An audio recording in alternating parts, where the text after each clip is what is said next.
telling you, you need to get yourself a lighter. This is the Tesla SpaceX lighter here. Oh, it's good. My name's Tony Katz. This is the Brick House Maduro. Let's start the show.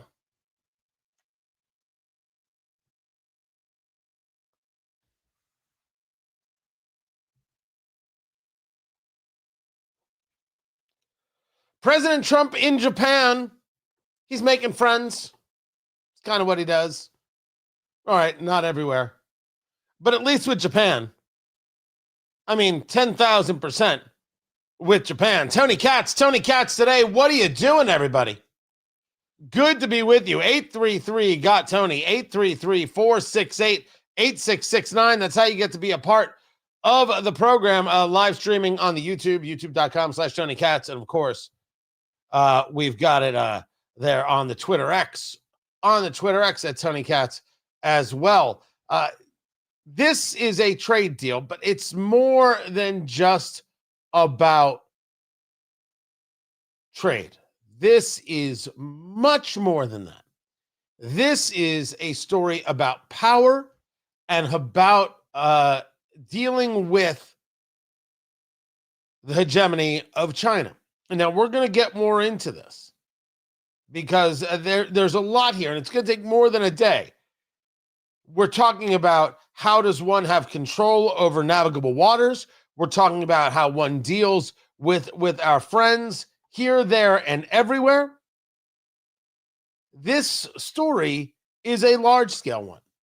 But we're on day 942 billion of the shutdown. And as we have seen, Republicans are united in saying these Democrats won't vote for a continuing resolution. And look at how absolutely callous they are about everything.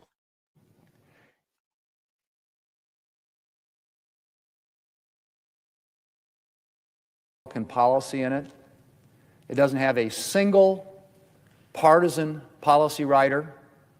It simply extends current government funding. But Democrats have said no to that now 12 times. We offered them a chance to continue the bipartisan appropriations process, starting with the defense appropriations bill, a bill that passed out of the committee by a big bipartisan vote of 26-3. But Democrats said no to that too. They didn't want to lose leverage in the shutdown. Then last week, we offered up a bill to pay any federal employee who is working during the shutdown, including everybody here. And once again, Democrats said no. Now, Mr. President, I don't know what Democrats are holding out for.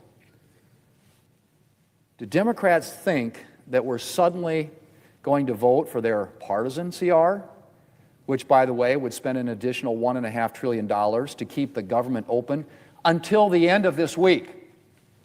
That's their alternative. He's got a point.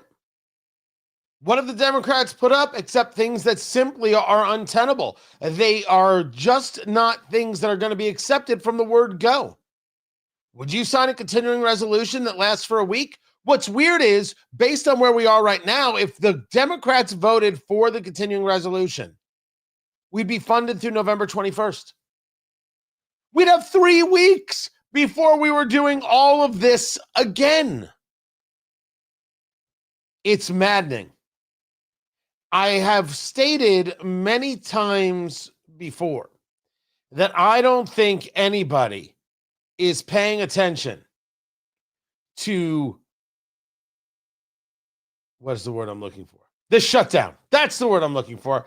I don't think anybody's paying attention to the shutdown at all. I don't think it mattered to anybody in the slightest. That was until people really started not getting paid.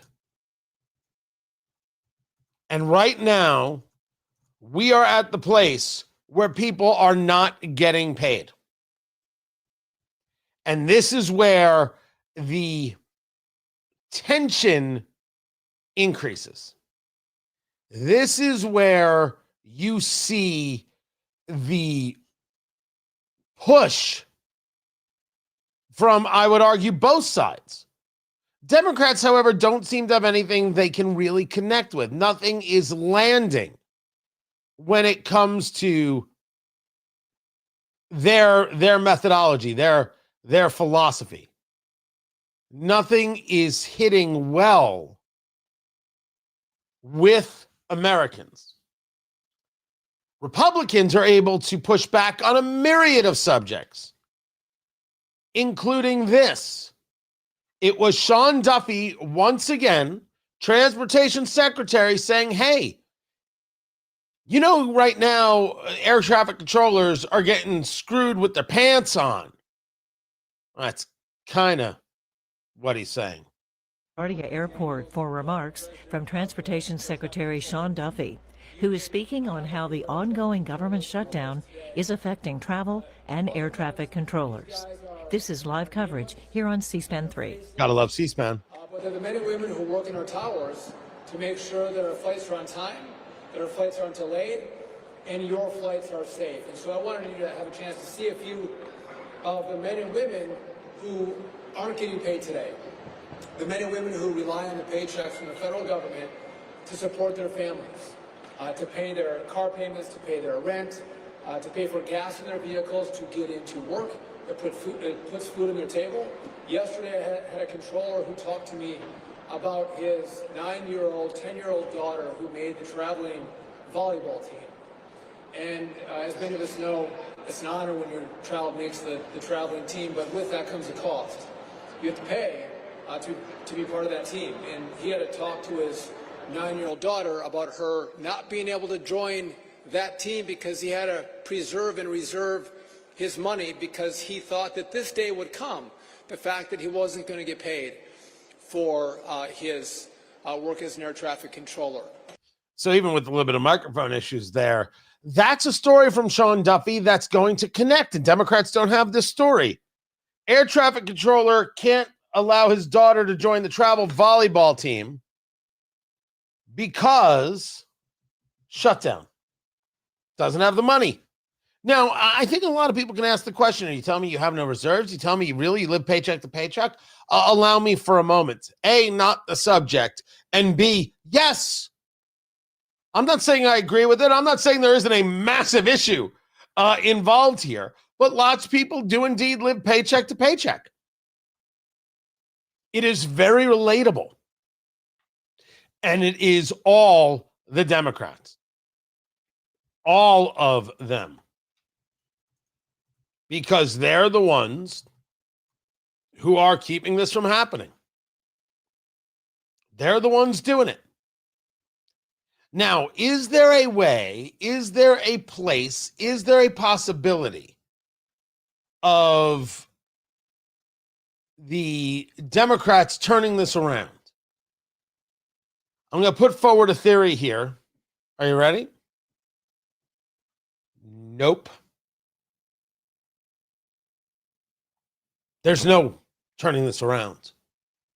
The only way they turn this around is if Republicans cave and Trump has a meeting and agrees to extend the Obamacare subsidies. Why would they do such a thing? Well, they would do such a thing because they don't want to nuke the filibuster, which is what Democrats desperately want them to do, so they can have that opportunity if and when they ever get power again. And I only hope it's if, but not actually a when. It is a rare moment where the Republicans are able to utilize Democrat tactics against them. Look at these people who can't afford this. Look at these people who have to sacrifice because they're protecting their families. Look at what you're doing to them. Look at what Chuck Schumer is doing to them. Look at well, it would be Chuck Schumer. Look at what Mike Johnson's doing. Look at what John Thune is doing. Look at what these evil Republicans are doing. Republicans are now doing that to Democrats, and it's got to be weird for them. Yet they're Democrats. If they can do anything, they know how to say screw it and screw you, which is what they're doing. So the shutdown continues. But this is not even the biggest story of the day. The biggest story of the day is that everything you knew to be true about Joe Biden not running this country is true in every single way. Keep it here. I'm Tony Katz, and this is Tony Katz Today. I wasn't sure how I wanted to start the day. Because the Japan trip, I'm going to get into it later. I've got a thing I want to get into, but it's outrageously important. But until he has the meeting, like the real deep one-on-one with the Prime Minister, which has not happened yet, as I know it. They did meet, but I want the heavier conversation. No, that was this morning, right? They met this morning because Trump was giving remarks on the USS George Washington, which is docked in Japan and everything else. I want the aftermath of that, which then leads us into the China conversation. It's the China conversation everyone's focused on. What happens with Trump and Xi Jinping, right? So I want to dig in on that. But the Japan conversation has these places later. So I wasn't sure how I wanted to start. And I just didn't want to jump into, Joe Biden was not running the country. Everybody knows this. Everybody knows that Joe Biden was not running the country. Everybody's aware of it. There are no questions to be asked about this. We just know it for fact.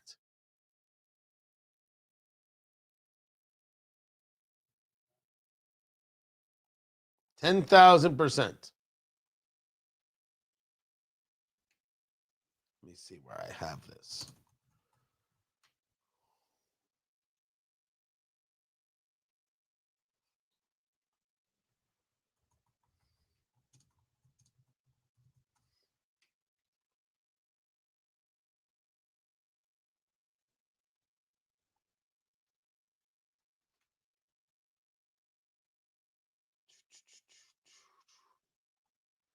All right, now I've got it.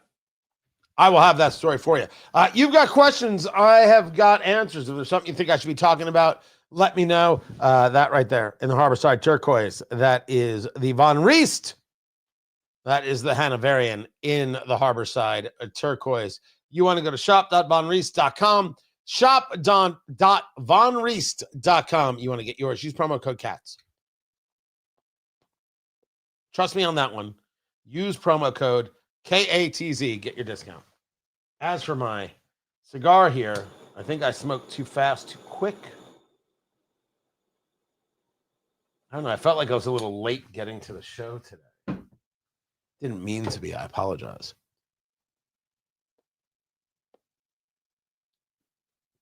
There we go. We'll take that slow and easy. We'll work that back in. 1 minute heard. No problem. That's producer Landon back in the studio right over there. What else do we have going on? Any stories breaking that I need to know about, guys? You tell me. You tell me if I'm missing anything right now. I don't think I am.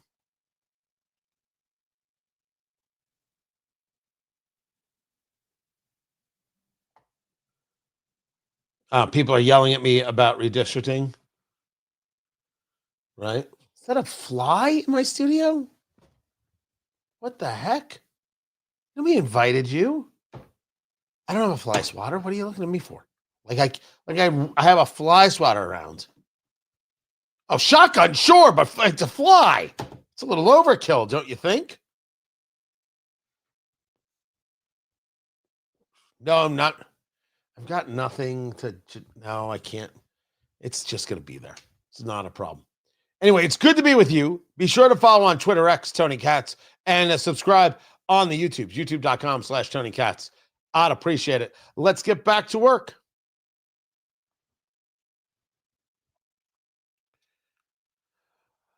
Joe Biden wants you to know that we're in the dark days. Sure. Whatever you say, President Biden. These are the dark days, according to him. Oh, things are dangerous because Trump bad. We hear you that this is the thing that you say. Tony Katz today. Good to be with you. Find everything at TonyKatz.com. The border is cleaned up because of how we voted. Understand, Joe Biden, and we should be clear about this. You failed us in every possible way. You lied to us for years. You screamed about needing legislation. Give me the tools, you said. It was all a lie. You were just not willing because you believed more in your power and satisfying some DC brethren than you did care about the men and women who live in America, the boys and girls who play in America, dying of fentanyl. You didn't give a damn. You didn't care. You were like, drugs? What's the problem with drugs? Hunter seems to like them. No. You deserve every bit of derision you get, and I am only getting warmed up. You talked to us about the dark days. You told us that inflation was transitory. You told us the economy was great. You gave us the Inflation Reduction Act. You increased and exacerbated the inflation issue. I agree. Man, I'm not a fan of tariffs at all or in any way. But Trump is at least selling some things. Out there being the greatest salesman we've got for Boeing. I don't even know if Boeing dang well deserves it. It's not like they can get us into space. You want to talk about the disaster that is the 737 MAX? Please. This is ugly. Just from a PR standpoint. If you want to argue that all the issues aren't specifically the cause of coming from Boeing itself. The dark days. Every day your administration told us through your proxies that we are terrible racists.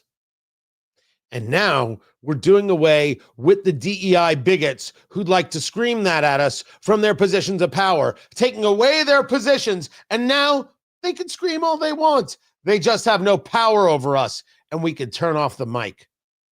Actually, turn down the speakers. They could still have a mic. The dark days.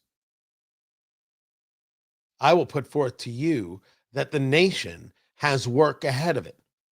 And I will put forth to you, Joe Biden, right in front of your absolutely terrible wife and your terrible children. You brought this upon us. Not solely. You had help. A great number of people brought upon the work that we now have to sift through. But don't think that somehow you were above it all or that your name brought any greatness to our nation. Your name did not inspire, Joe. No one thinks of the name Biden and they say, those were the days. You know what they think of when they hear the name Biden? Just one big sniff, whether it's you or your son. And when they think the name Joe Biden, they don't think Dr. Joe Biden. They think, my God, how power hungry was this woman to know that her husband was absolutely mentally incapable of running the country and kept him there anyway. Your wife isn't some blessing to education. She's a hater of her nation. What do we think, Joe Biden, of these dark days? We've got work ahead of us. But you didn't help make it any easier. You made it worse. Let that be your legacy. And let it also be said that it is very, very clear, as the report shows from House Republicans, that indeed the utilization of the autopen was happening constantly and consistently. You could argue that this is showing, well, this doesn't have any concrete information. I think it offers up the need for a concrete investigation. And Neera Tanden and the rest, this cabal that was running the country instead of Joe Biden, they need to be investigated. And Biden may at any time say, I was aware of what was going on with the country. I was the one running the show. And any claim to the otherwise is ridiculous and false. Those are the exact words he used. Exact words he used. Democrats on the House Oversight Committee denounced the probe as a distraction and a waste of time. And this is why Republicans should triple down on it, give it all the funding it needs, and look into who was running the country when Joe Biden clearly wasn't. Because Joe Biden clearly wasn't. He wasn't running the country. This much is obvious.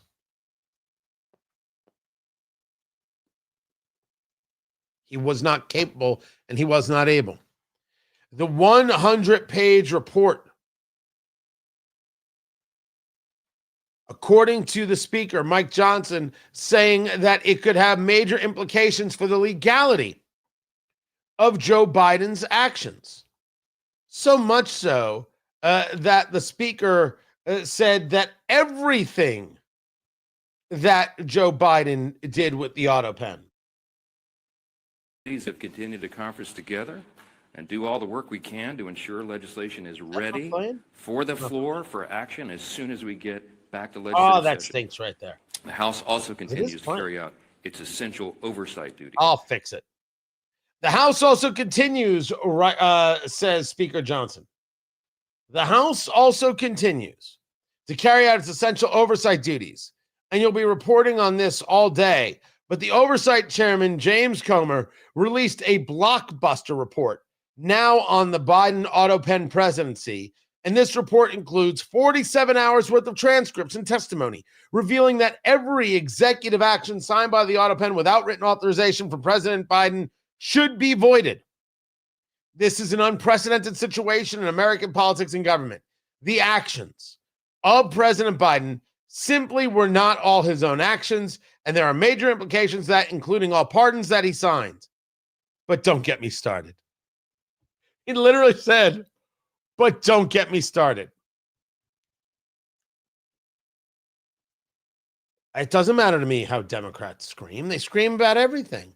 They believe that they're decent and everything that you are looking at is somehow, why are you looking at that?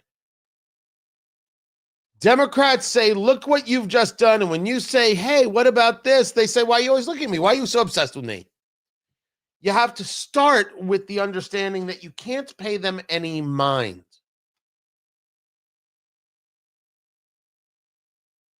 You can't worry about whether the Democratic Party is happy or not. You can't worry about whether a Democrat is caterwauling or screaming or crying or moaning, kvetching, whatever it is. Do you, when you sit alone with your thoughts, at the end of the day, when you tucked in your kids, and you kissed your spouse goodnight, and it's just you and your mind, do you believe that Joe Biden was running the country for the last year of the presidency? Do you believe that Joe Biden was running the country from the time you saw him debate Donald Trump to when Donald Trump was inaugurated on January 20th? And if the answer is yes, I can't help you. If the answer is honest, then you should be in favor of investigations into who was running the country and who needs to go to jail. It is that simple. This is Tony Katz Today.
Welcome back, Tony Katz. Tony Katz today to the comments. Yes, Bonner Rooster is Sarah, and Sarah is the Bonner Rooster. Sarah does all our digital work, and I don't know why it says that, Sarah. I have no clue why it says that. By the way, I'm officially hiring a director. Hire a director for the show. I don't even know what it pays. Like I don't even know how I'm supposed to do that. But Tony at TonyKatz.com. Send your resume. If you do video editing as well, I got Sarah doing stuff, but I need Sarah strategizing. I need a director. Sarah can't be directing. She's got things to do. She's directing enough. I need a director just for this. Just for this. So if you got any skill set whatsoever, I mean, we're gonna have to see if we trust you and all that jazz. There's gonna be there's gonna be a blood test. There'll be a lot of things. Gonna be a lot of things, but I want to hear from you. I do want to hear from you. Meanwhile, what else do I have going on? There was this right here. This is more shutdown proof. Do I want to get into more shutdown proof? Have I done enough about the shutdown? Because like every second something's coming out, making these people look terrible. I'm like, I could share that. I don't mind if these people look terrible. I am pro them looking terrible. Well, actually, I am pro everybody not being terrible and everyone being normal. But I can't seem to get what I want there. So, if I have to expose some people being terrible, I'm happy to do it. This is the Brick House Maduro. Lovely, easy smoke, low cost, high yield. Perfect for the show. Right now, it's running. You can see the orange in there, right? I don't know if you can or you can't. It's running a little bit hot, so I gotta let it cool down. And it comes from when I'm doing the show, I sometimes leave it for a long period of time. So you're not smoking on a regular kind of interval, and that creates issues. So slow down a little bit, let the heat come down. Sometimes if your cigar gets too hot, you'll get like this ammonia taste. That's why. Just put it down. Let it relax itself out, then go back to it. Just that easy.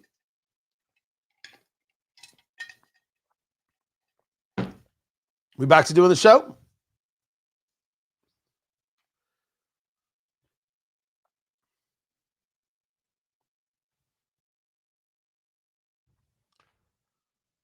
So what is the story of this couple that went to a restaurant, had sex in the restaurant, then robbed the restaurant? I think that most people listen to that story and said, that's not I don't know that's not Dine and Dash. I don't know what to call that, but that needs a name. Sex in the restaurant, then rob the restaurant. That needs a name for sure. Tony Katz today. Good to be with you. Find everything I do over at TonyKatz.com. Allow me to share the story of Barry Weiss. As we discussed part of this yesterday, it keeps growing, does this story. The story keeps growing because the move is on to remake 60 Minutes, to remake CBS News, and she's looking to hire, is Barry Weiss, that's her name, Barry Weiss, looking to hire Bret Baier and Scott Jennings. Bret Baier, Fox News, Scott Jennings at CNN. You know the story of Barry Weiss. She was reported at the New York Times. The New York Times engaged in ideological trafficking. That is my term. I have never heard anybody say that but me. But that's exactly what it is they do. It was much more than just engaging in a narrative. It's trafficking.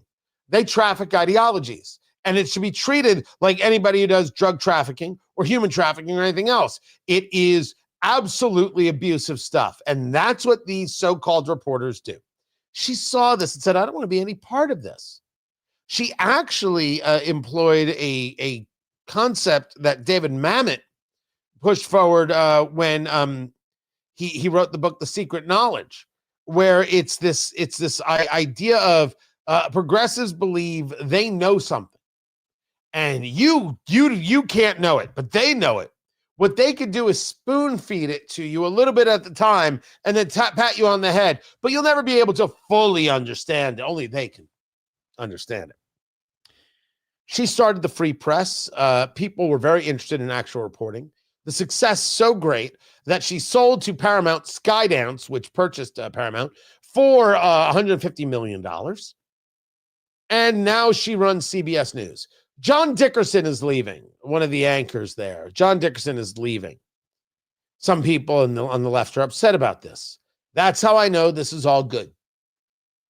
I don't know if I would consider John Dickerson the worst offender on the idea of ideological trafficking. But if you want to leave as opposed to fight for your job because there is a new sheriff in town who has a different standard, one that is actually based on journalism. Now, note, it's not based on conservatism because she's not a conservative. Barry Weiss isn't a conservative. Barry Weiss has never been a conservative. Barry Weiss is never going to be a conservative as far as I know.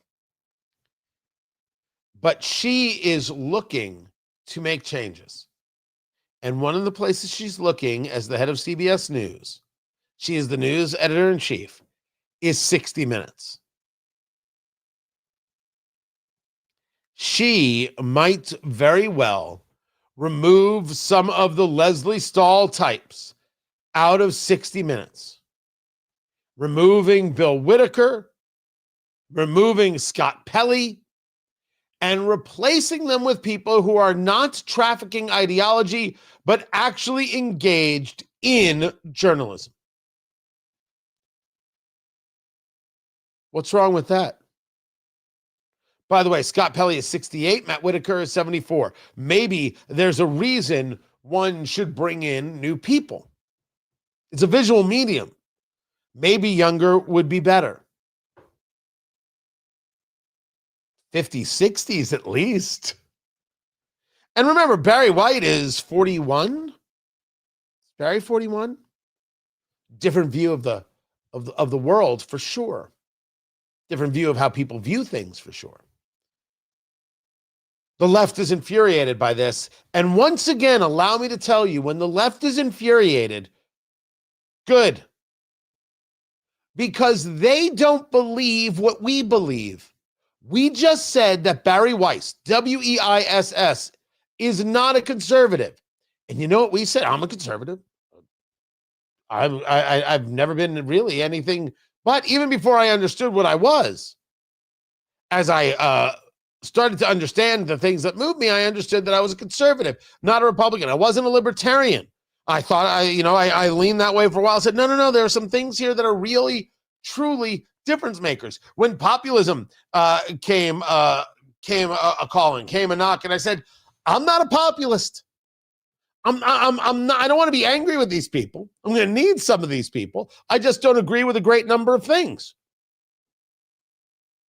So I am what I am. And I say about Barry Weiss leading CBS News, good. Because we are interested in news. We're interested in the truth. We're interested in the stories and being able to rely on the data presented to us so we can then utilize that and say, okay, here's what they said about this. Now, how does that compare to this? How does this add to this? What about this story over here? We do not want to be fed a line of nonsense and we never get to what the story is. It's imperative that we have people who are not engaged in ideologically trafficking. We say good to Barry Weiss. The left says, how dare Barry Weiss? And that's the difference. They're not opposed to the truth being told. Wait, I take that back. They're opposed to the truth being told. We're not. So they oppose Barry Weiss, and we don't. There is a difference. Stop telling me about the uniparty and all that crap. There are way too many people who are way too close in all those ways, but it is not a uniparty. Now, Tony there in the chat says she is majorly pro-Israel. Maybe that's why the Democrats and others don't like her. Maybe that's the way she's moving the outlet. I don't know. Maybe she's in favor of Israel's existence or not thinking that terrorists should be able to destroy them. I haven't followed her feed that closely, but I would have no doubt. Well, that is certainly something I can at least accept, rather than people who are like, hey, you know what we should do? We should support terrorists. Or we should lie about what's happening and support the word of Hamas, which is a lying terrorist organization. Maybe we should actually engage the facts and present the facts. I think that makes good sense. But the change-up of 60 Minutes, now you take a look at Barry Weiss trying to get Scott Jennings over from CNN, trying to get Bret Baier over from Fox. The Bret Baier one is kind of fascinating to me in that leaving Fox, man, you got a nice life over there. You have built something for yourself over there. And really, if you take a look at it, one of the reasons you were able to do so is because Brit Hume handed you the keys. This is not a disparagement of Bret Baier at all. Nice guy. I've never met Brit Hume. I've met Bret. It's that Brit Hume he still could be leading that show, Special Report. He decided to walk away and just be a special correspondent, or whatever it is he calls himself, giving the keys to Bret Baier. And he really got that opportunity and solidified it, strengthened it, built it. Maybe there's an allure to broadcast news that I don't quite understand for the news guy. Maybe. A lot of money, a lot of control Bret Baier would have to have in order to take the gig. Scott Jennings is different. Scott Jennings is doing commentary. He does a radio show, and I'm sure he can do news. At least I think he can do news. I don't know if he wants to. But Scott Jennings is an interesting play. What makes Scott Jennings work on CNN is that he's taking on these leftists who know that he's more prepared. He is unyielding in his approach. And what he has been able to do with that little like side eye to the camera, like I'm live streaming right now. So if I was him and I was talking to Ana Navarro, and Ana Navarro said something as ridiculous as, Ana Navarro would say. And then Scott Jennings would just make that little side eye to the camera, like, and then go back into the conversation. Like that's what made him. I don't know if that's going to translate on CBS. And what would you do in increasing a role for him? He can't just be somebody who's out there doing just commentary. He can't be hired to be like what Chris Christie does for ABC, because first of all, Chris Christie at this point of the game is basically pretending his way through it. You would need to have people on there, if you want Jennings to be interesting, who are going to go that further left so he can expose the insanity. Or what else is it that you're going to have him do? Where do you put him? Where do you place him? Do you like the talent? Yes. Do you value the opportunity that he could bring? Yes, but one has to have a plan for Scott Jennings. And I'm not sure where that plan is in CBS's landscape. Give him a show. But if you give Scott Jennings that show, you're now having a show that is clearly on the political right. I'm not opposed to such a thing. I am saying that if we're talking about engaging as news, you can have the commentary guy to discuss news stories and what they mean and how they affect America and how they're perceived by America. Can't have that guy doing news. So I'm not so sure about the Scott Jennings thing. And I'm not anti-Scott Jennings at all. The Bret Baier thing, he's under contract to 2028. But changing things at CBS, good. And the more you see people upset about the changes, the more you realize they were never interested in news in the first place. I'm Tony Katz. This is Tony Katz Today.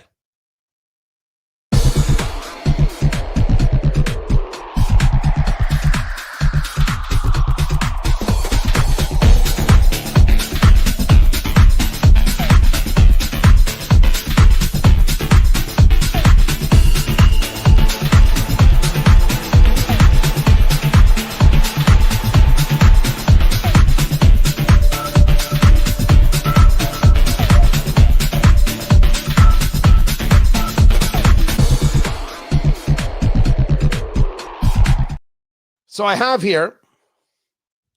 I was speaking of Scott Jennings. I was supposed to attend an event for local Republican dinner, Lincoln Day dinner. Was it the Johnson County? I think it was the Johnson County Lincoln Day dinner. Really, really lovely people. And I got invited to do it, invited to be a part of it. And I was like, I was going to go. And it was that day before. That day before, yeah, I had destroyed my arm. I tore my bicep tendon, what connects your bicep to the radius. I've done it in this arm like a dozen years ago, and I did it in this arm. Oh God, 6 months ago now. And so I was having surgery, and I just couldn't make it. And so Scott Jennings was the keynote speaker, and Gary Varvel, the great artist and conservative artist, had drawn this picture right here of Scott Jennings at CNN. Look at all the people around him. And over here is the note that Scott Jennings wrote to me: take care of that arm. Sorry you couldn't be here. Take care of that arm. So I have never met Scott. Thank you, Beth, for this, by the way. I have never met Scott, but I appreciated that they thought of enough of me to do this. I haven't put this up yet. I don't know. Should I just put it right there? Just a picture of Scott. I actually have an American flag that I think is going to go right there. I put it on the back wall. I don't think you'll see it. I think it would look weird that, like, who's that guy surrounded by like alligators? I think. And by the way, why alligators? Oh, I get it. They're not alligators. They're crocs. Scott Jennings destroys leftist crocs. Huh? I'm assuming Gary meant like they're full of it. Croc? So anyway, very, very kind of him. I've yet to meet him. But I think my analysis is correct. My analysis of the left regarding news media is 1,000% correct. We own everything, and you just listen to us. But when you own something, well, you see, that's got to be taken off the air because that's fascism. They're special.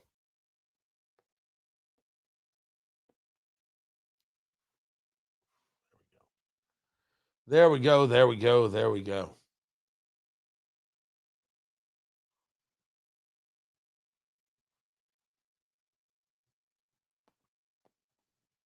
Hold on a second. Somebody's getting upset with me. I don't think you're a crazy rando. I think your position is wrong. That's all. We're talking about redistricting. And this person was saying that redistricting is disenfranchising voters, and that's absolutely not what it is. Redistricting is not. If the census comes and you change where districts are, where people disenfranchised, it's not, as a matter of just sheer definition, it's not disenfranchising. It's absolutely not. That is simply untrue, and we should say so. Oh, I 100% favor redistricting, and I want to see it happen immediately, if not sooner. We're coming back there, producer. Okay, we can come back in 15. I like that. I will come back to, what time is it? Oh yeah, I'll come back to Harry Enton. Standing by. I love it. I do love some good standing by. What will be here? Coming soon to a theater near you.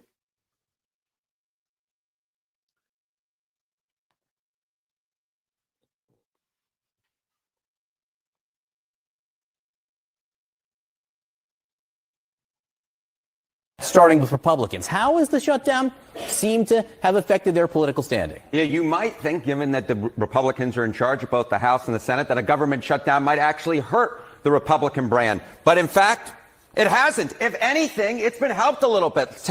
Ladies and gentlemen, Harry Enton of CNN telling you that I was always right. Oh, no, wait. You were always right. Let's say it better. We were always right. Democrats misjudged this shutdown in every single way. Take a look here, the shift in net popularity versus pre-shutdown. When we're looking at the Republican Party overall, that brand actually up 2 points. That's within the margin of error, but clearly it hasn't dropped. Come over to this side of the screen. Look at the net approval ratings for Republicans in Congress. It's actually up 5 points. Up 5 points because Democrats shut down the government. Democrats caused those who work in air traffic control not to get paid. Democrats are to blame, and they like it. Oh, wait till you get into the whole conversation, as we will, about leverage and causing pain, and we're in a great place right now. Just lies. All lies. The data is the data. Anything else, Harry Enton? It's pre-shutdown. So what we're seeing here is the Republican brand in Congress has actually improved somewhat compared to where we were pre-shutdown, despite the fact that Republicans control. And that's the math that John Thune and Mike Johnson are looking at is, well, hey, why should we give an electorally speaking when our brand has actually improved a little bit? Now, we say their position is getting better. With whom? Yeah, okay, with whom? So I think it's true. Everyone who's normal. Oh, wait, that question wasn't for me? I thought that question was, I assume, I'm sorry. I assume that question was for me. Two groups that it's so important to keep an eye on. All right, change in the Republican Congress's net approval rating versus pre-shutdown. It's rallying the base for sure. Look at this, the net approval rating up 12 points versus pre-shutdown. But it's not just with the base. It's also with the middle of the electorate. Look at this, among independents. It's up 8 points as well. 8 points. That is, I believe, if I was a political observer, and I am, I believe the terminology we would use there in the Latin is seismic. 8 points up with independents.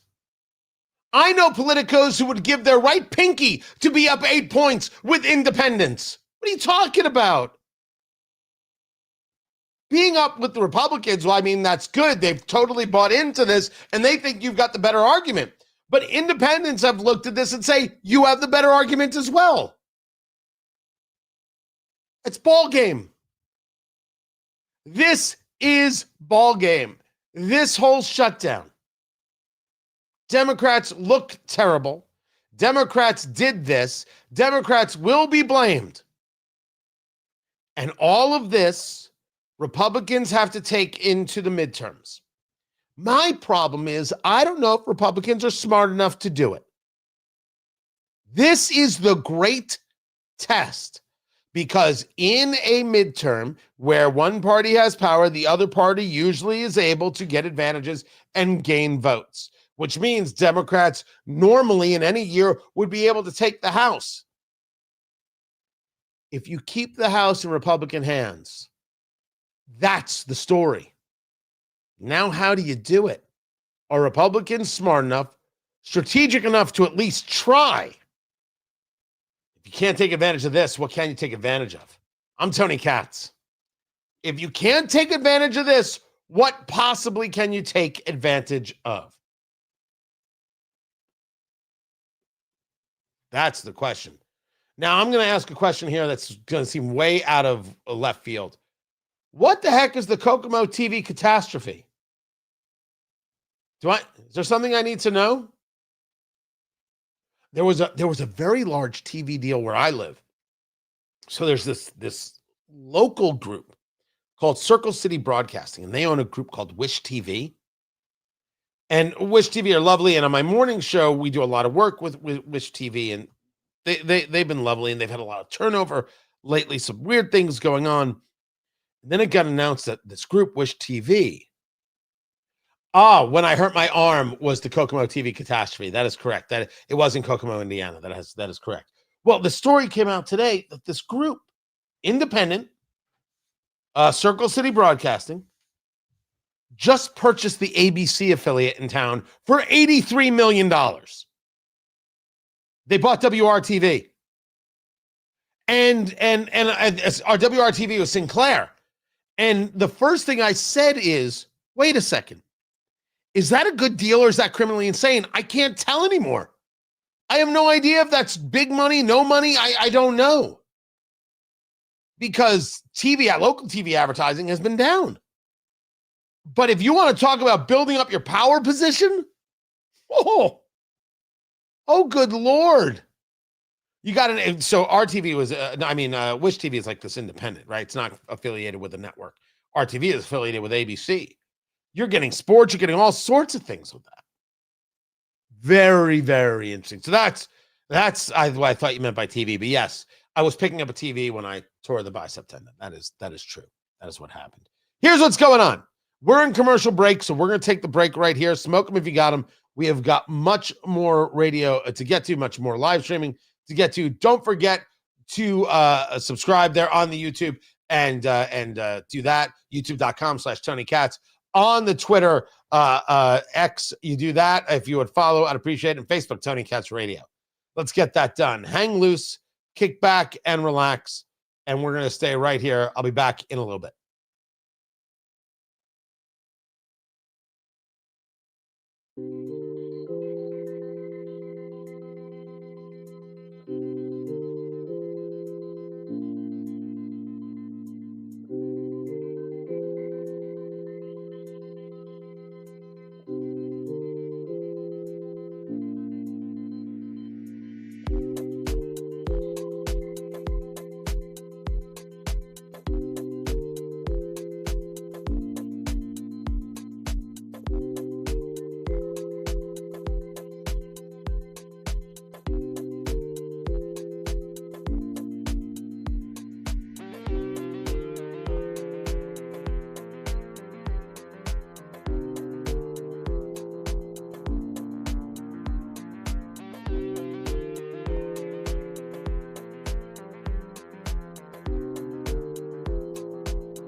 Welcome back, Tony Katz. Tony Katz today. Good to be here. Good to be with you. Find everything over at TonyKatz.com.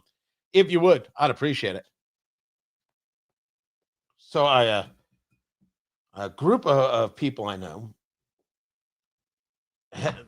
they take these weird trips. And they're not fancy trips. They go to up to somebody's lake place, and they'll just go for like a day. And it is like 24 hours of cigars and laughter. And so they're going. I'm like, I've got a show to do. I can't just, I have 2 shows to do. Can't just get up and go. And they're like, you just do the show from up here. And I'm like, that's a terrible idea. That's an absolutely horrific idea. Everyone's going to be up. Lord only knows to how long. And then I got a morning show to do, right? 6 a.m. And what happens if these people like are, I don't know, they're still not asleep? People are weird. What happens if they get up too early? What happens if somebody just starts having night terrors and screaming? I don't think that's good for radio. Wait, that might be genius for radio. Maybe I'm looking at this all wrong. Yeah, right? Oh, just random screaming at producer Landon and just act like nothing's going on? Okay.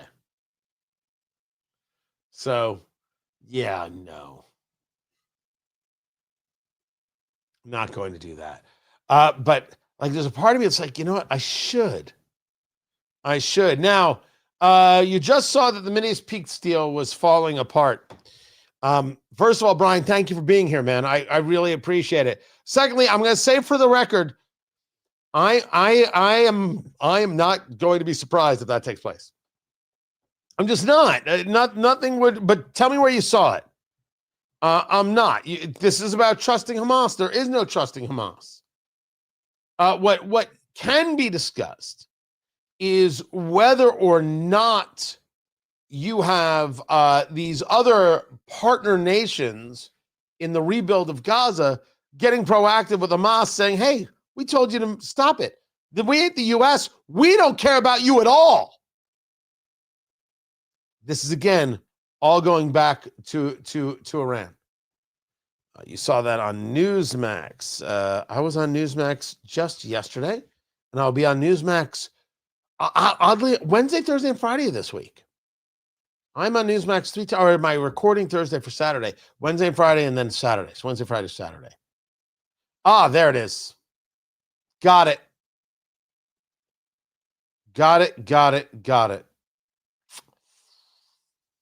Yeah, I'm here.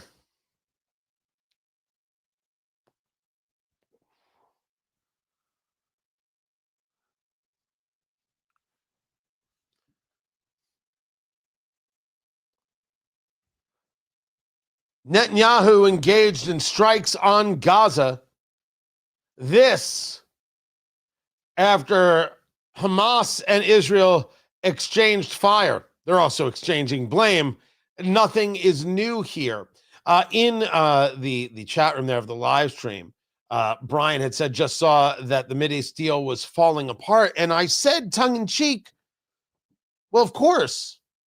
Who thought this was going to work? Who assumed this was going to work? You could hope it works. You could hope that it was the end of Hamas and these partner nations that want to profit from whatever construction and building happens inside Gaza can get Hamas to go away, which really involves telling Iran, if you send these people another dime, we're going to encourage the United States to try other bombing runs on you because we have money we can make and we want to be left alone. We really don't care about your Shia insanity, thank you very much. What we want is to make some cash and be left alone. Tony Katz today. Good to be with you. But if that's not going to be the case, well, then why would anybody think that Hamas can be trusted? You have a News Nation reporting via the Associated Press that Netanyahu said he has ordered the army to carry out strikes on Gaza. Hamas responded by saying it would delay the handing over of the body of a hostage. This hostage was supposedly just found in a tunnel. Like they were walking the tunnel, it was like, oh, look, dead body. Let's go give that back to the Israelis. That's how much care was taken. Newsmax reporting, saying Netanyahu made the announcement after Israel said Hamas opened fire on Israeli forces in southern Gaza. I'll remind everybody that this was the week I was supposed to be in Israel. I was set to go. I was looking for flights. Some things happened scheduling-wise, and I did not go. This was the week. So I do have friends there right now. So Netanyahu says that the return was a clear violation. The return of what? They returned, Hamas returning a set of remains that Israel said belonged to a body of an Israeli hostage recovered earlier in the war, meaning they didn't return the entirety of the remains. And thus they're saying is a violation. It's Hamas. It's all a clear violation. This isn't new. And is this a threat to Trump's peace deal? Hamas is the threat to Trump's peace deal. And if you follow the show sheet, which I'll make sure gets posted in the next hour over there at TonyKatz.com, I believe it was yesterday that I stated about President Trump. Trump has to stop talking about Hamas and just do what needs to be done already. Because what Trump said the other day was Hamas won't be hard to take care of if the Gaza ceasefire fails. I don't know what to do with that information. I have no idea how I'm supposed to process that. This isn't the first time President Trump has engaged this kind of red line talk. Right? Here's the red line. You can't cross it. Enough already, Mr. President. Go do something about them. Go handle it. If it doesn't hold, that would be Hamas, Trump continued. Hamas will not be hard to take care of very quickly. I hope it holds for Hamas too, because they gave us their word on something, so I think it's going to hold. And if it doesn't, then they'll have a very big problem.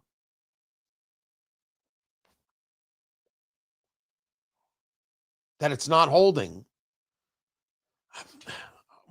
Am I being clear enough? It doesn't make me happy. It doesn't make me want to go, ha, told you so. In all of these, J.D. Vance, the vice president, said something that I thought was very valuable. And he said, what is with all these people rooting for failure? Now, that is a different conversation than having institutional knowledge and experience to know that some things just don't work. And sometimes fresh eyes come in and they're full of something in vinegar and they're like, we've got this. You know, this was the conversation that J.D. Vance put forth with Vladimir Zelensky. In the White House, it was, we're using diplomacy here to deal with the Russians. And Zelensky said, what diplomacy? We did this, we signed this, we signed that. You can't trust the Russians. You've got an ocean separating you. And I argue that J.D. Vance was caught absolutely flat-footed. He did not expect a response. And it wasn't until Zelensky, through a broken English, said, you don't have to deal with the Russians because you've got an ocean, but you'll see. And that's when Trump stepped in and did what Trump does. And I think President Trump was accurate in what he did. It's J.D. Vance who misread that moment.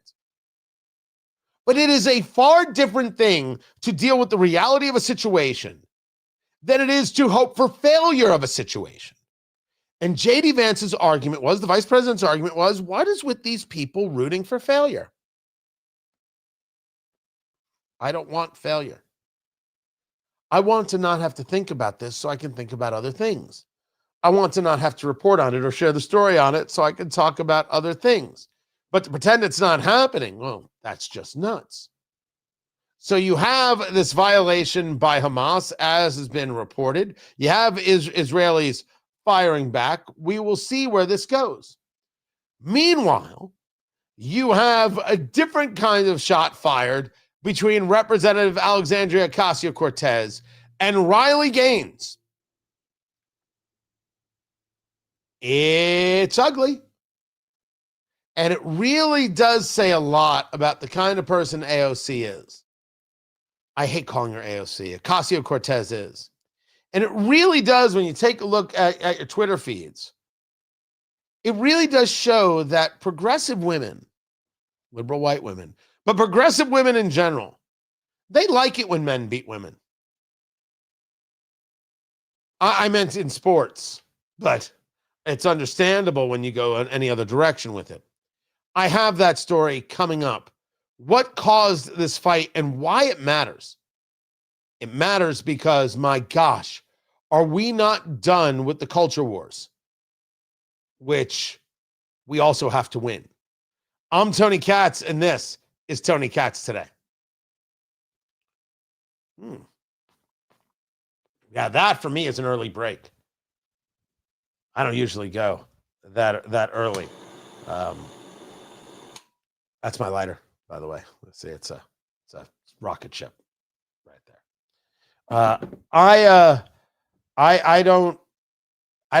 So it's called a floating break in radio. I believe that's the proper terminology. I don't have a hard time where I have to be out. Bottom of the hour, top of the hour, yes. But the middles there, I can do anything. So it really depends on your syndicator, at least on this, or your station. And it could depend on preference, right? You get yourself geared up for certain types of segments and lengths, and you understand how you need to phrase it and everything else. Me, I never know which is going to happen, what's going to inspire me from one moment to the next. So I kind of keep it floating there for sure.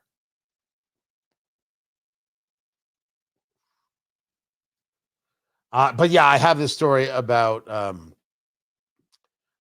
Riley Gaines and Ocasio-Cortez. It's kind of nutty.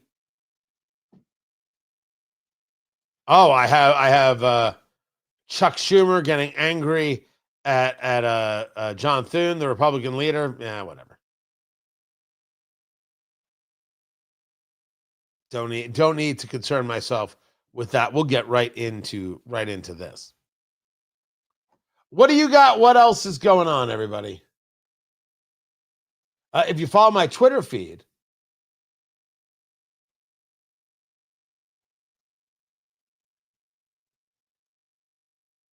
just more women hating women. It's crazy. Oh, that's Florida, Rebecca Jones. Okay, well, good to know. Yeah, a lot of madness. And I also get a lot of people saying to me, saying to me right now, this whole thing, with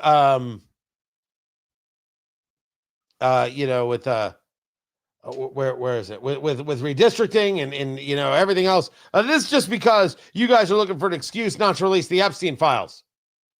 That has happened to me a lot. Release the Epstein files. That was easy. It's amazing how many people don't do any research. They just want to make assumptions. They're just talking just to talk, and they don't actually ever take a look at what you're all about. Release the Epstein files. Do so immediately, if not sooner. 1 minute.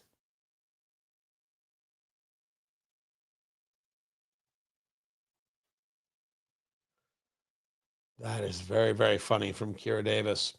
Kira Davis put out a post talking about Tucker Carlson. When Tucker first left Fox and started talking without a buffer, I remember telling Tony Katz, he makes you realize how important producers are. Oh, Tucker did an interview with Nick Fuentes. Listen, it's his show. He can interview anybody he wants, but that's who you're platforming? Okay. And then I'm done with talking about Candace Owens. I think I've said all I could ever say about the woman. She's like, I don't care if they're after me. This whole thing isn't right. You could try and destroy me all you want. I'm not going to stop. It's okay. You're as tough as you are. Woohoo, loony. We get it. We get it. You've decided that somehow Erica Kirk and Donald Trump are involved in the assassination of her husband. That's what you're saying. And it's just nutty. Gross. Truly.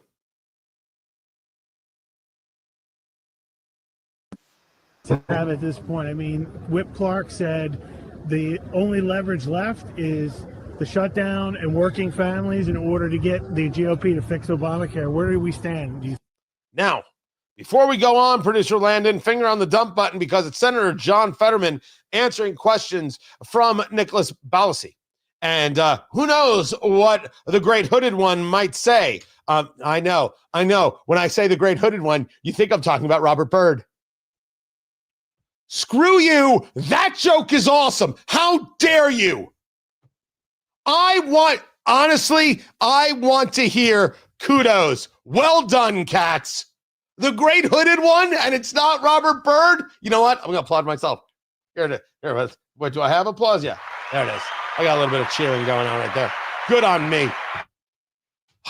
Tony Katz today. The question was asked about Representative Clark and others talking about having leverage. Hey, producer Landon, finger on the dump button. You ready? Let's go. You think right now? That's just not I would ever say. I'm not going to describe the lives of millions of Americans as like a euphemism as leverage. I mean, this isn't a political game. I'm not checking about how it's polling or who's going to blink or whatever. 2 million Pennsylvanians are going to lose their SNAP benefits. And I think we should have them both at the same time. Open this up. SNAP comes back, and then I believe we can have an honest conversation with our colleagues on the other side and develop those and extending those tax credits. I think plenty of them are going to want this too. Have that conversation, open up this government, because that's not leverage. This is a fail. Does it make the... It's a fail. That is accurate. That is accurate. It is a complete and total fail. Speaking of complete and total fails, Representative Alexandria Ocasio-Cortez. See, that one was pretty good, but usually I associate it with a bit of music.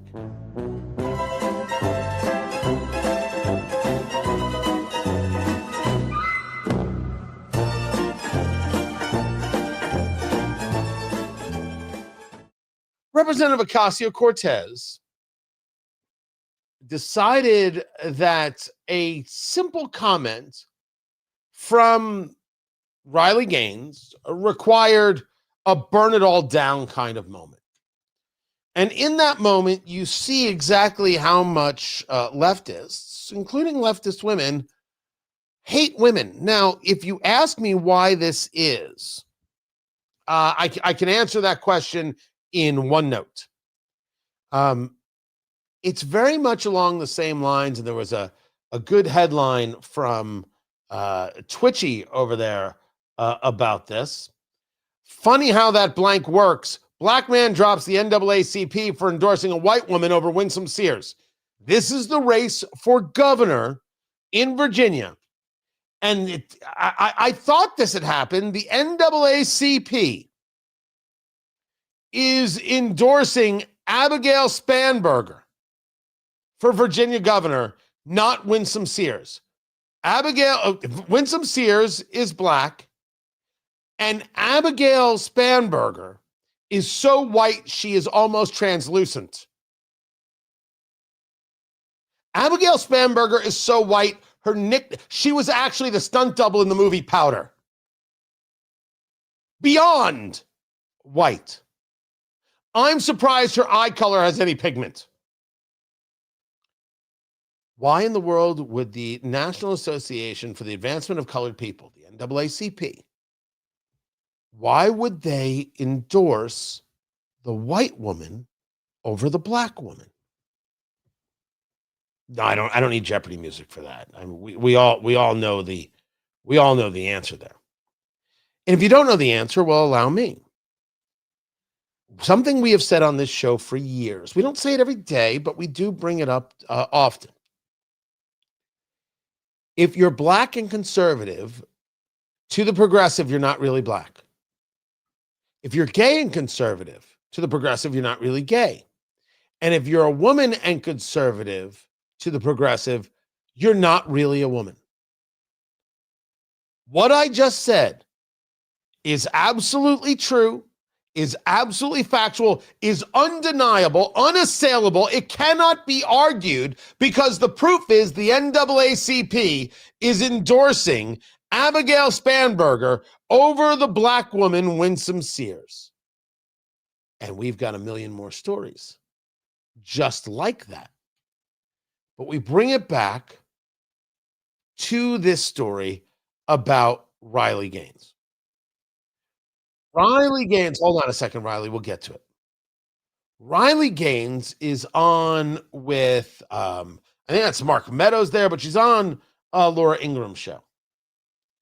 And on Laura Ingram's show, Riley Gaines, you know her as the swimmer. And she was forced to swim with the man, Leah Thomas. And Leah Thomas is a man, will always be a man, will spend the rest of his life a man, no matter what he says. And he can say anything he likes, but he's a man. And she has taken up this fight and taken up this battle. And she has become massively popular from it. She has been heroic in many, many ways. She has since gotten married and built a family, has a child. And she said this about Representative Ocasio-Cortez. Here's what I will say. I want to honestly challenge AOC to a debate. She can defend socialism. I will defend capitalism. She can defend removing God. I will defend embracing a biblical worldview. She can defend child sacrifice. I will defend the sanctity of life. Any of the radical, insane democratic policies and platform that they stand for, I will debate the opposite. I'm challenging AOC to it here. Challenging someone like Ocasio-Cortez to a debate is standard operating procedure.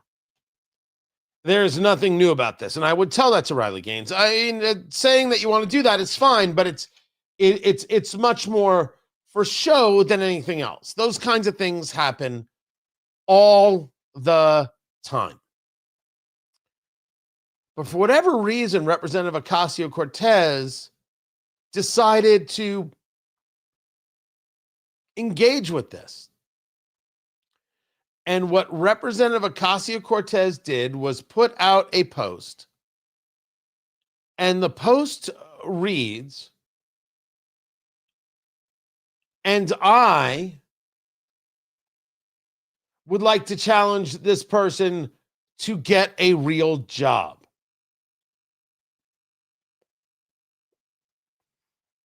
You mean like bartender?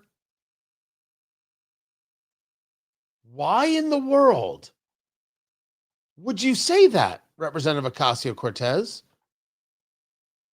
Why would this be your response? I challenge you to get a real job? That is very silly. That is a ridiculous thing to say. It's pathetic. Riley Gaines responds because, well, of course, one must respond at all times. And Riley Gaines states, I have a job. I'm a mom. It's the most important, rewarding job in the world. I think if you had a baby girl like I do, you'd understand my positions a little better. Well, oh, damn. Now we're into your problem is you don't have children. It's getting rough. This then came to another post that was put out by Riley Gaines, and it's a picture of Ocasio-Cortez, Bernie Sanders, and Zohran Mamdani. And that post reads, by the way, the picture has Ocasio-Cortez and Mamdani doing kind of Nazi salutes. I don't know. Those are the rules now. We now say anything where you're like, hey, and you're clearly waving, we call that a Nazi salute. Now, it's what happens. They created the rules. I'm just following them. And she wrote, we're being destroyed from within. That's what it is, she wrote. To which Ocasio-Cortez responds, maybe if you channeled all this anger into swimming faster, you wouldn't have come in fifth.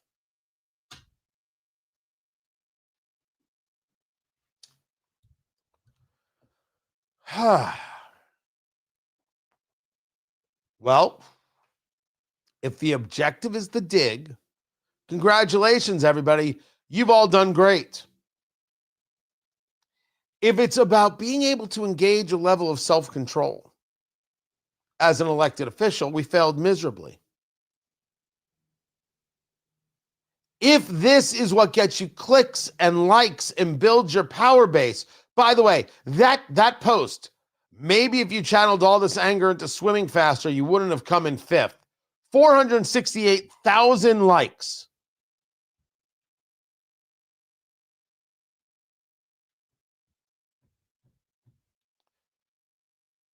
And you have people copying this, going after her. Haha, you came in fifth.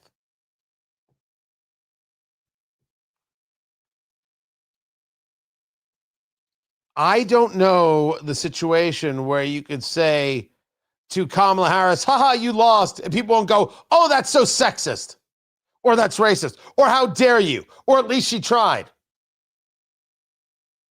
This is where we're at in our politics. And I'm supposed to somehow think these people are good.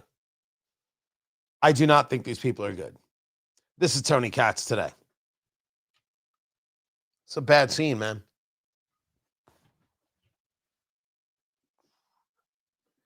Bad scene. And yes, Beth, your point is taken, right? She had to swim against Leah Thomas and all that jazz. But the larger scale argument is, this is what we do. If I don't have as many followers as Representative Ocasio-Cortez, I don't get to speak. Oh, well, you don't matter. And you know there are people out there who are like that. They won't engage the conversations that I'm having because, oh, you don't have 10 million people following you on Twitter. Oh, you're not serious. You're just, oh, look at you. I never, ever mock people for their followings. Never once, never, ever, never, nope. People have the following that they have. They're making the statement that they want to make. Not having X number of tens or hundreds of thousands of followers keeps you from making a statement? No, it's ridiculous. Absolutely ridiculous.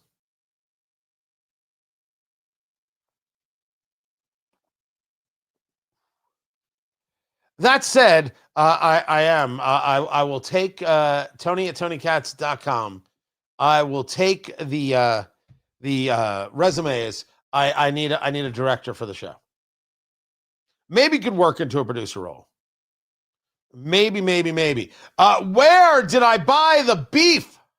I'm so glad that you asked. DefianceBeef.com. That's where I bought the beef, Marie. DefianceBeef.com. The greatest people.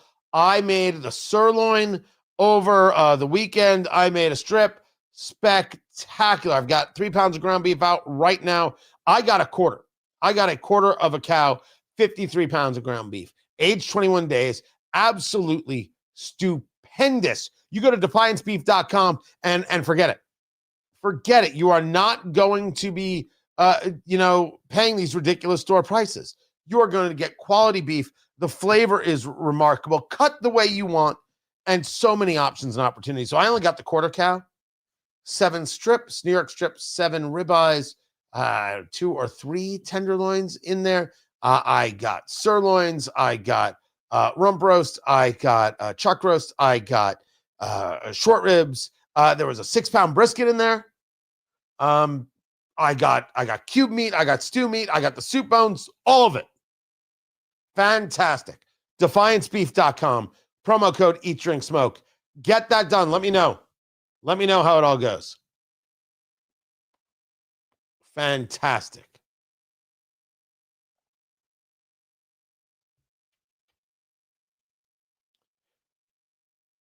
Now, here's the issue, Tony. You want to make an argument regarding Riley Gaines that's logical.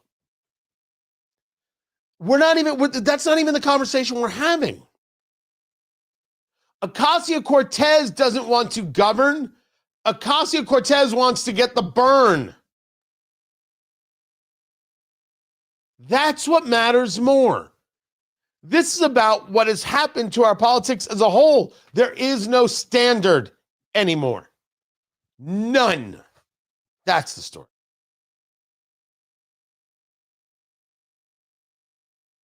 By the way, Tony, your point's valid. I hear you.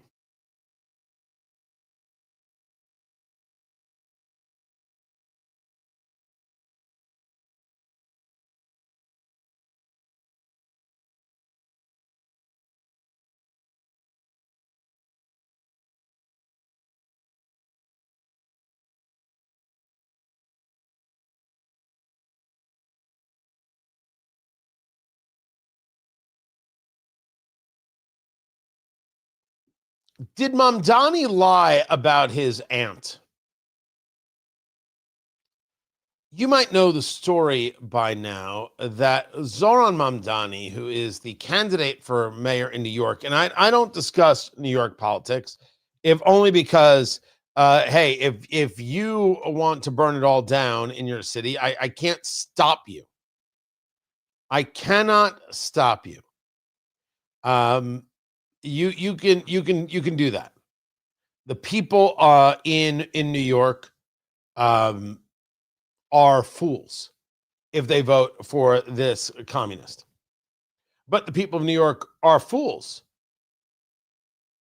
I mean, that's just factual. And I have told my wife that if indeed Mamdani wins, we are going to plan a long weekend. It will be our last trip. We have 4 or 5 museums we know we want to get to. We have 4 or 5 places that we know we want to eat at and get that done. Russ and Daughters is on the list, of course. One of my favorite places is Tavola's, which is basically at the bottom of Hell's Kitchen. The lamb and wild boar meatballs are out of control. They're unbelievable, and I love that room at Tavola.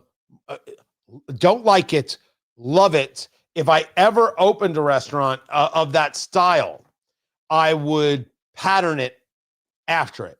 I just adore the room so greatly, I can't take it. But I really like Hell's Kitchen. I don't know why that is, but I don't know, something about it makes me more than the Village or anything else. It works for me in a great way. But yeah, it'll be over. There's no existing in that. Not at all. In Mamdani's New York, no chance. So the story here is that Zohran Mamdani, endorsed by Alexandria Ocasio-Cortez, endorsed by Bernie Sanders, he tells this story the other day. Sorry about that. And the story he tells is about an aunt and Islamophobia. I want to use this moment to speak to the Muslims of New York City.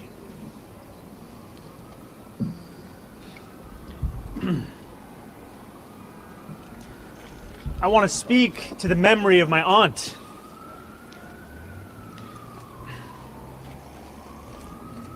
Who stopped taking the subway after September 11th because she did not feel safe in her hijab. September 11th is not about Islamophobia. This is a gross statement from Zohran Mamdani. I would not doubt that there were Muslims who, after September 11th, said, ooh, I'm concerned. But if you take a look across America post-September 11th, you did not see every mosque in America burned to the ground. You didn't see that.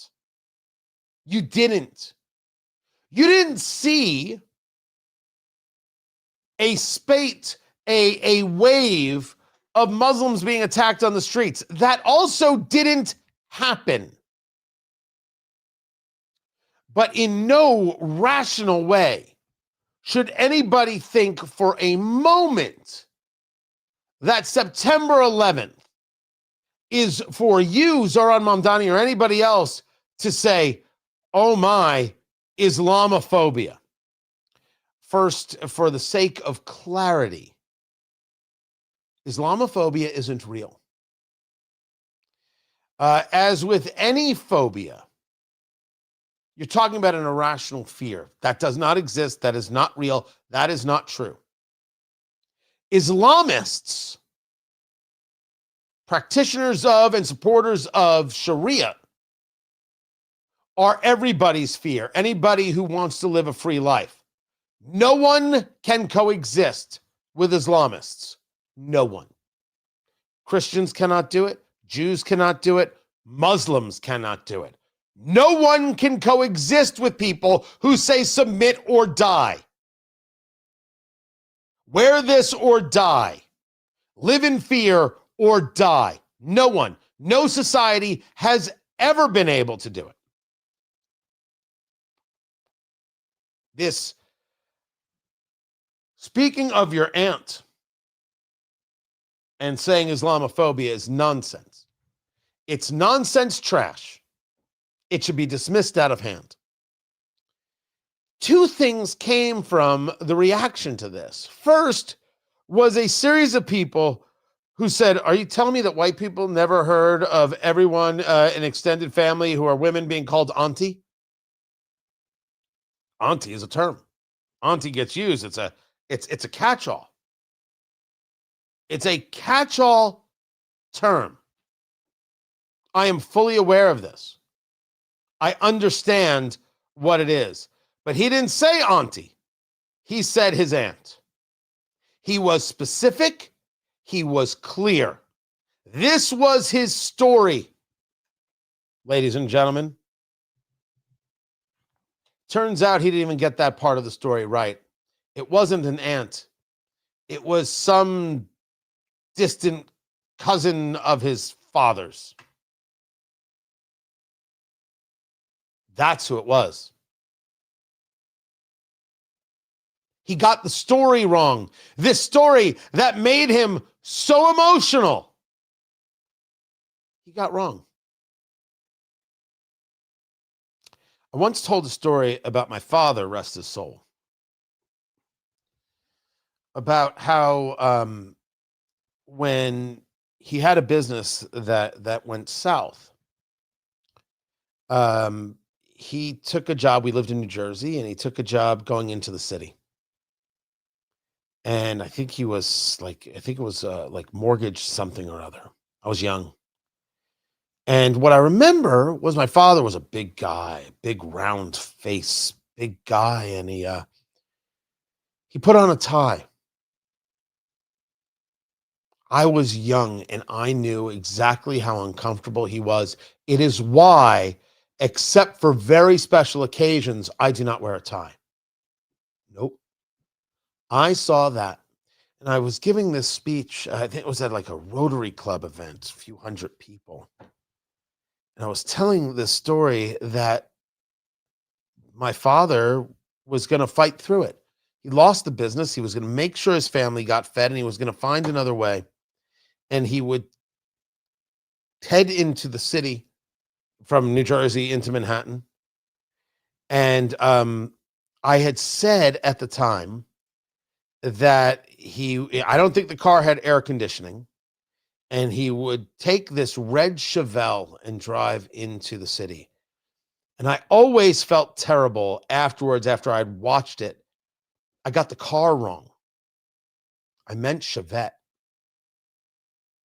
It'd be cooler if he had a Chevelle. Sometimes when you're telling a story, you make a mistake. You don't mean to. But there's a big difference between Chevelle, Chevette, and aunt, cousin, father, distant. When it's a story bringing you to tears. Mamdani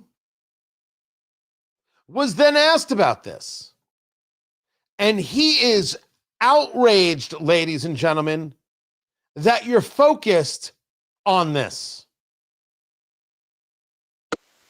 A recent address about Islamophobia, you referenced your aunt and some of the I hear it too well. It's all about blood relatives. Yes, that's other thing. I was speaking about my aunt. I was speaking about Zehra Fouy, my father's cousin, who sadly passed away a few years ago. And for the takeaway from my more than 10-minute address about Islamophobia in this race and in this city to be the question of my aunt tells you everything about Andrew Cuomo and his inability to reckon with the crisis of his... With all due respect, this has nothing to do with Andrew Cuomo. This has to do with you. You're now not talking about your aunt, you're talking about your father's cousin, or you're talking about both, or you're talking about neither. I don't know how I'm supposed to believe anything that you said, but September 11th was not about Islamophobia. It was about being attacked for who we are and how we live. You want to argue chickens come home to roost? You leave that stuff with Barack Obama's pastor. Don't bring that to our door. Don't bring that to New York City. Or at least that's the way I would think that New Yorkers would think about this. But I guess not.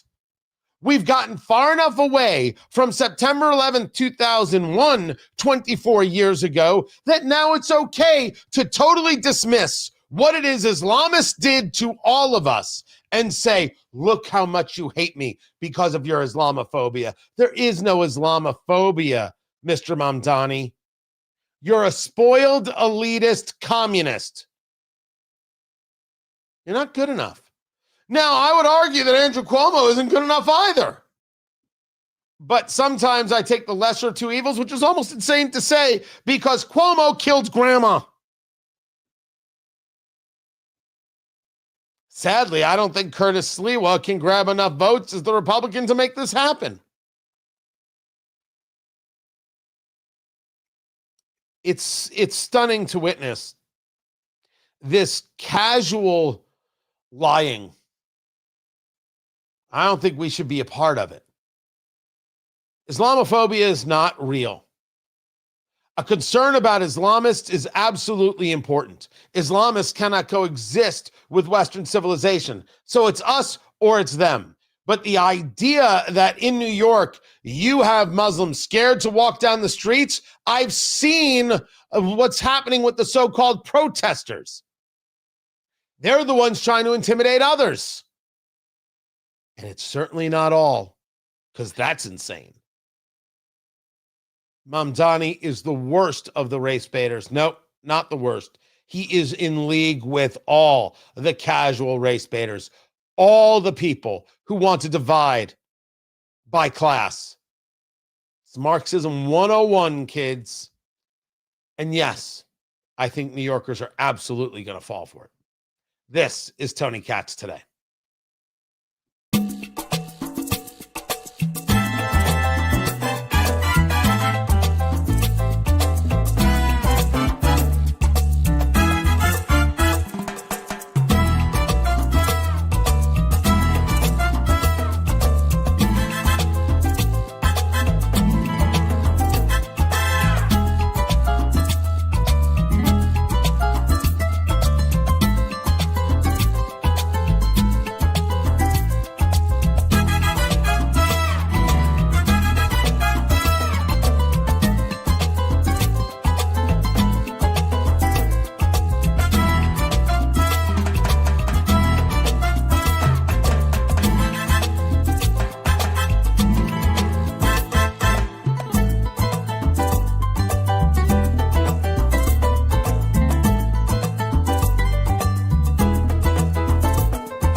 Welcome back, Tony Katz. Tony Katz today. Good to be here with you. Seriously, let me know. I want to know if you get yourself the good stuff from defiancebeef.com. Please tell me. I'd appreciate that.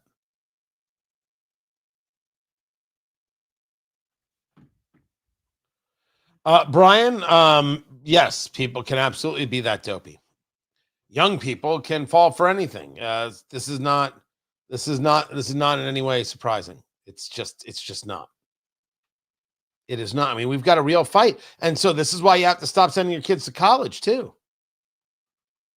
Let them be indoctrinated into this level of madness. There's a fly in my studio. I don't know how it got in here. It's not groovy.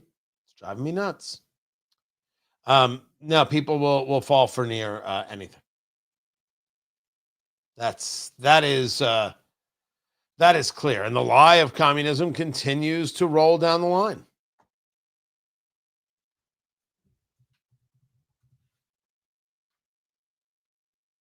By the way, after the show is over, I'm going to take a flamethrower to this thing. Would you go away? I'm trying to work here.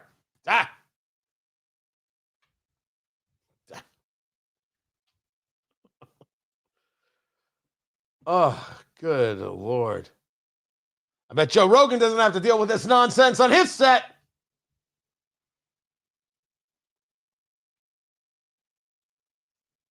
There we go. There we are. Yes, but I will not put up with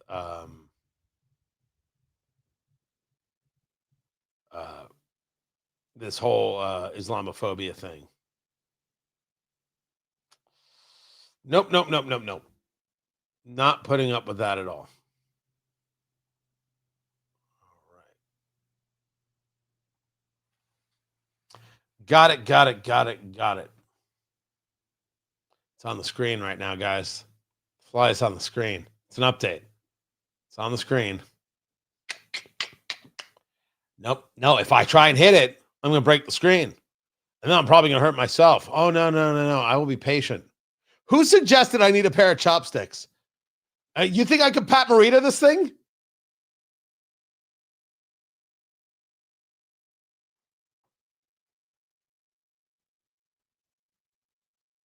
Pete, your congressman is Tim Burchett. So from what I know of him, I appreciate the honesty. I like most things. I'm sure there's something I would disagree with.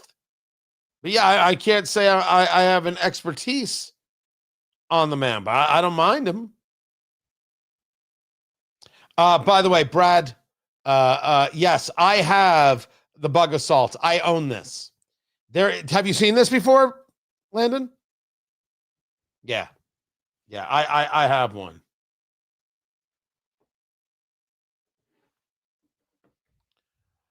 So I've got a fly in the studio, and people are suggesting ways to get rid of it.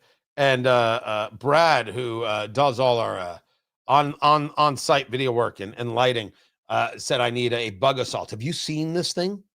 I own one. It's amazing. Tony Katz today. Good to be with you. So it's the assault gun, and what you do is you fill it with kosher salt, and then it will shoot out this stream, this burst of salt, and that will hit the bug and knock the bug out, and then you can dispose of it as you will.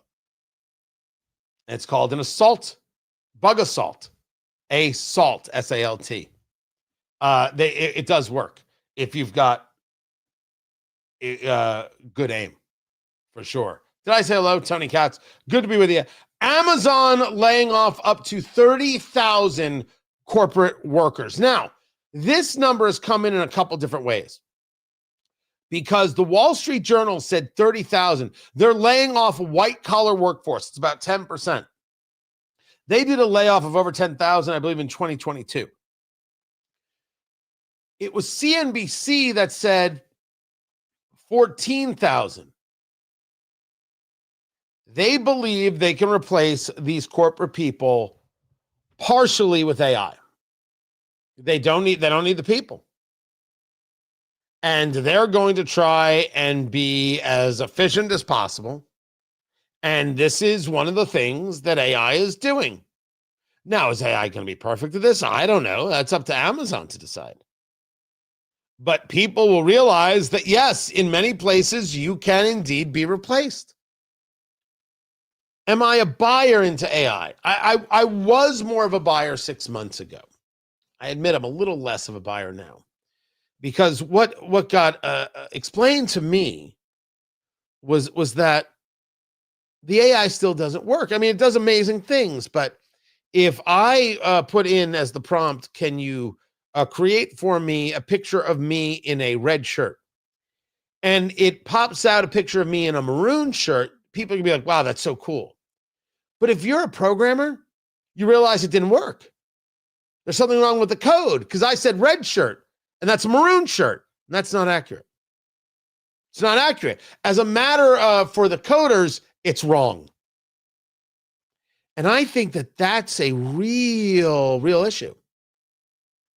How do you get that part to be accurate? And how do you do that without people? It's a unique question. This, by the way, falls in line with a story that UPS is going to cut 48,000 jobs in management and operations because they're finding opportunities to bring down costs. I'm curious as to how MAGAville is going to respond. Trump is not going to like seeing nearly 80,000 jobs cut. He wants to be a guy who creates jobs. But we're in a whole new world. This is Tony Katz today. Oh, people do have the assault guns. People do have them. Pete's got 2 in camo, 1 in black. All right, man. You be you. You be you. You are appreciated. And I want to thank you all for being here so very much. The radio show continues at WIBC.com. Be sure to head on over to the YouTube, right? And subscribe there, youtube.com /Tony Katz. And of course, TonyKatz.com. Go subscribe right now, all of you. Go to TonyKatz.com and subscribe. It's free. You can be a supporter. It's up to you. Show sheet is there. Other videos are there if you're a subscriber. Lots of things coming down as we're building out more and more. Go subscribe right now. Right now, go to TonyKatz.com.